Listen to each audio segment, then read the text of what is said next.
Who's taught you to do that? What is that, yoga? More physics. I don't know, physio said once to do it, right. but he did say fist. In fact, So he touched me a once. physicist, a physio. Let's just get on with the show. What, he touched you? Yeah, it was tell me, maybe come it was on, a tell a mistake. grown-up. Where did he touch you? On Robin Longfellow. Did he? What did he do? Tap it? Go, this is the little chap! This is the cause of all the bother! Do you know we've got a bad back? This guy! This guy, you're always at it, aren't you? He's been running the show too long! No, Back in your box! What, was it out? No, in your trousers. In your pants. Yeah. Well, that's probably just an accident, wasn't it? It felt like a very definitive tap. Russell and Matt are doing a podcast. You're listening to that right now. Gents, the only thing better than looking sharp is doing so with minimal effort. That goes double for your morning routine because wake-ups are nobody's strong suit. Luckily, the right products can make all the difference in streamlining your regimen and getting you on the move. Get a hand-picked assortment of men's grooming products delivered to your door every month. Head online to birchbox.com and check out Birchbox! Russell and G, Sonic Telepathy. It's the Russell Brand Podcast. What else have we got here? Well, Siamese twin woman. It's the perfect time to talk to her. We can reconnect because we spoke to her once when we were on what I call proper radio. And about a man who had it off of his bike down the handlebar, we assumed at the time, as I seem to recall. Or he took the saddle off and... Did it down that. Or up against the chain, the greasy chain, or the cogs in the back. I mean, some people, the things they do in their own time is up to them. So let's hear her. What's her name? Her name is Pam Spur. Dr. Pam. Call her doctor and have some respect. I'm going to let you do this interview. No, don't make me do it. Look at his genuine concern. Hello. Now, you're better at ASMR than the ASMR lady, Dr. Pam. This is Russell Brand, your friend from the past. Yes, hello, Mr. Brand, and hey to Matt too. Hello, Dr. Pam. He can't do interview. Oh, he's so pleased to be remembered. His little face, he beams. I like to be included. Like a Cub But not Scout. too much. I don't want to Well, I interview. have the little face of my cat Arthur in here, who's waiting to be fed. Yeah? Oh. What kind of food do you give him? Cat food. Dry Move food? on. Big cat, I know, with an allergy. Cat allergy food. Oh. Yeah, Dry, is it? it's dry, and he's still got really bad skin Oh, God. How'd you know under the fur? Pick because it. you can just feel he's got like a Bumps. hive. Hives. This is sounding pretty weird. Yeah. We've got off on the wrong foot, Doc, haven't we? Let's face it. Where you living? Whereabouts, roughly? England? London? Yeah, of course, London area. How about you? Round London. Yep. Round in down my street. Staying out of trouble. Keep quiet most nights. Now, Doctor... Are you really staying out of trouble? No, I don't believe it. Mostly, yeah. I'm looking at a very new... What do you mean, Matthew? What? Well... I said no. I mean, he jumps over fences and stuff. Oh, yeah, I'm a troublemaker. Now, Dr. Pam, I think we're talking about... Last time we got you on the phone, we were prattling on about a gentleman misusing a bicycle. Sexual ingenuity knows no bounds. Accident and emergency wards all over the country full of people that have jammed stuff unnecessarily up their WASP names and poked their unmentionables down pipes and whatnot. So, That's right. But Can't today... with bikes, no. What are you, a sex doctor? I know, but look, as you say it, carnal knowledge with your bicycle leads to a mishap. A&E, you know? Yeah. Are you a sex doctor? Well, I'm a doctor of psychology, and I've done sexuality courses. And So human what sort of sexuality. thing would a person come and see you for? I'm asking for a friend. Are you asking for a friend? Anything to do with sex and love, your relationships, Okay. even things like your self-esteem, confidence. Okay. Matt, this is a good chance for you to It's ask. that I was going to say, who needs me? Can Russell come and see you tomorrow? It's quite urgent. I love it. Yes, of course he can. Okay, anytime. Dr. Pam. What's your house like? Have you got a special room in your house where you do the consultancy? And is that I room, what's it do. like? I Does it smell do, and nice? it's- Blankets, crystals, what's in there? It's not a filthy sort of 50 Shades style room. It is a lovely, sedate, it's got calming colours, big, soft, two easy chairs where we can chat. Yeah. And people love the vibe because I've chosen colours that kind of give you a relaxed mood. Is there a conversation piece? You know, a plant, an object somewhere in that room, some sort There- of Buddha thing? Lots of plants and lots of sort of objet, objet d'art. Objet d'art. Yeah, exactly. Yeah, You know what life I'm goes talking on. about. Whoa. Yeah, okay, that's good. Right, so okay, we're sort of ostensibly calling you to pry into the affairs of Siamese twins, but it seems now that you've presented yourself as a sex and love doctor, intimacy issue. Like when we've been talking to these ASMR people, like there's in the world of porn, there's these things called jerk off instruction, where someone might pretend to be a teacher or a nurse or whatever and talk directly to camera, offering sexual advice. Similarly, on the internet, there's this thing called ASMR, where people try to instigate the feeling of tingly spine, tingly scalp, tingle scalp by saying stuff to you or doing some cleaning. I have observed that there's some sort of intersection between JOI and ASMR. Am I a pioneer, and do I have dangerous intimacy issues? What's JOI? Jerk off instruction, Doc. Jerk off instruction. Jerk off instructions. Oh, okay. There might be some connection. Why couldn't there be an intersection between it? Because you can get the sensory stimulation, and some people can do a hands-free thing anyway. What do you mean by that? Well, hands-free self-release. Can they? Who are these pioneers, these They use their bold, feet. brilliant They're people? very highly orgasmic people. And we Highly can all orgasmic really- Tootsie wankers. I think they Well, I don't use their think feet. Tootsies come into it, but Ejaculate using Without the touching mind. the penis. This is brilliant. exactly the power of their mind. Who's that? Sting and that? Sting and those guys. Yeah, Sting and Trudy are probably doing this all the time. They don't even have to be in the same country, and they do it. Spunked up in a bottle. Is that allowed to be broadcast? Yes. Now, On the okay. internet. Yeah, there's no law here. We're in a wilderness.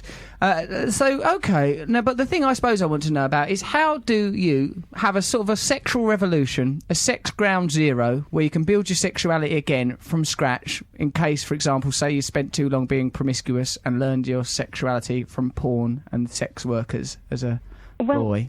Don't know if I need to tell you this, Russell, but usually there's a time of abstinence.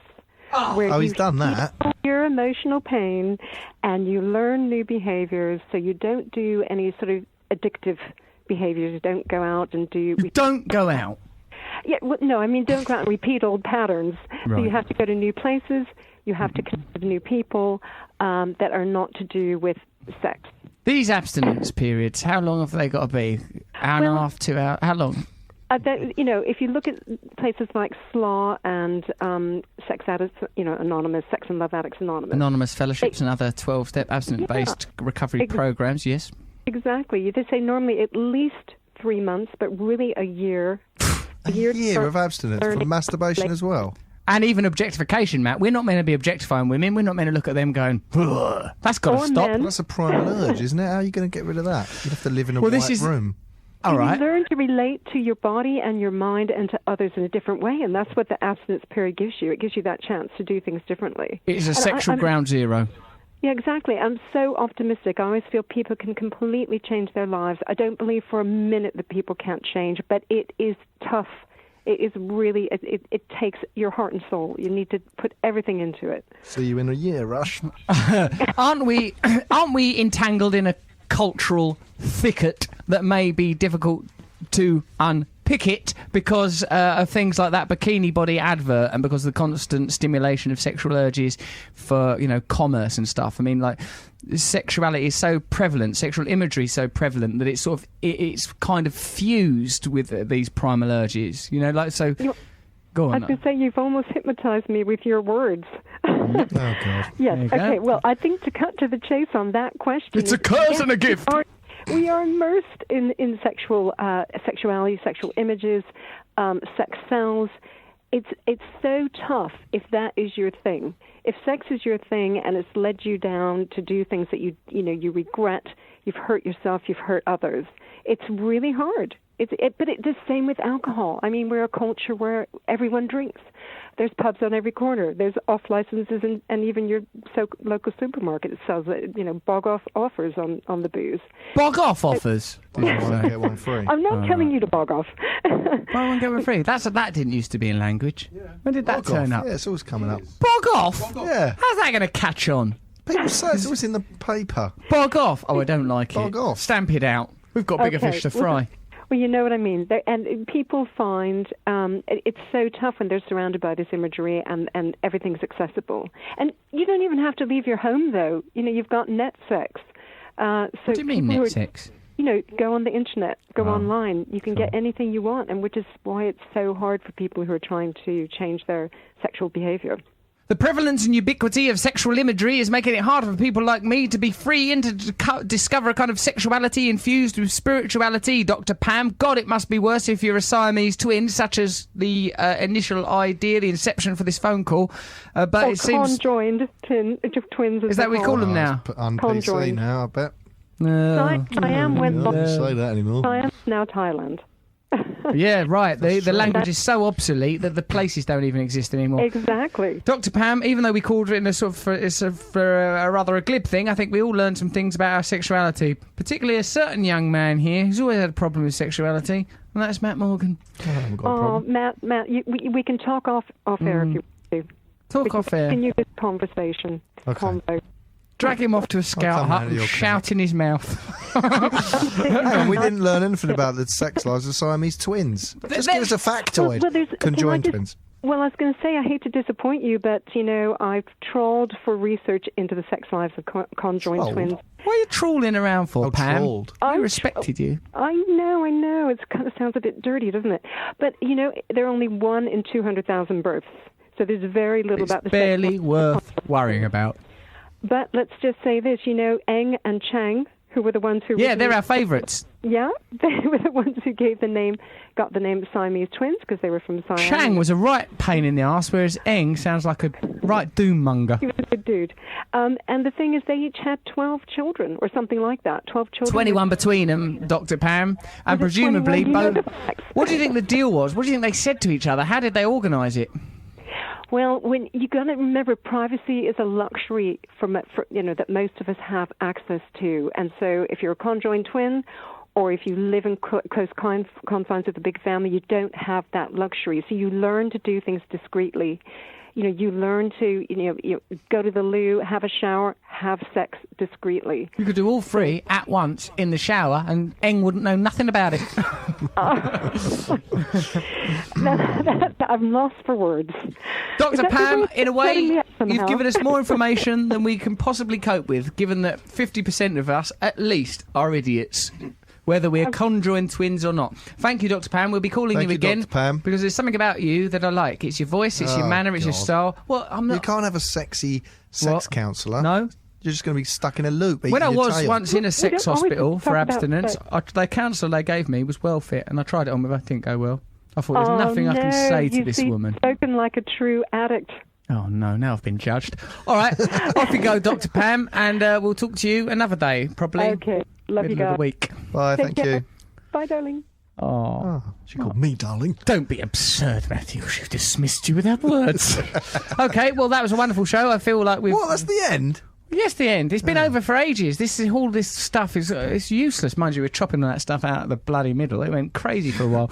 Okay, to summarise this show, using words that rhyme with one another and themes and ideas that hopefully will connect us spiritually, it's our friend and lover, Mr. Evander G. This poem's called The Power of Air. I study the power of air, to look into the void and find something else there. Thrust is conjoined to drag. Lift is forever twinned with gravity. Forever dangling from windows, advertising insanity. From hotels we recharge solely on solo abstract festivities. Examining any commercial that depletes our divinity. Fear will give you one free for what you buy. Desire then promises to save the day. One for all and all for one, unless the old wizards have their say. So look to the power of air. Its ebb and flow makes everything clear.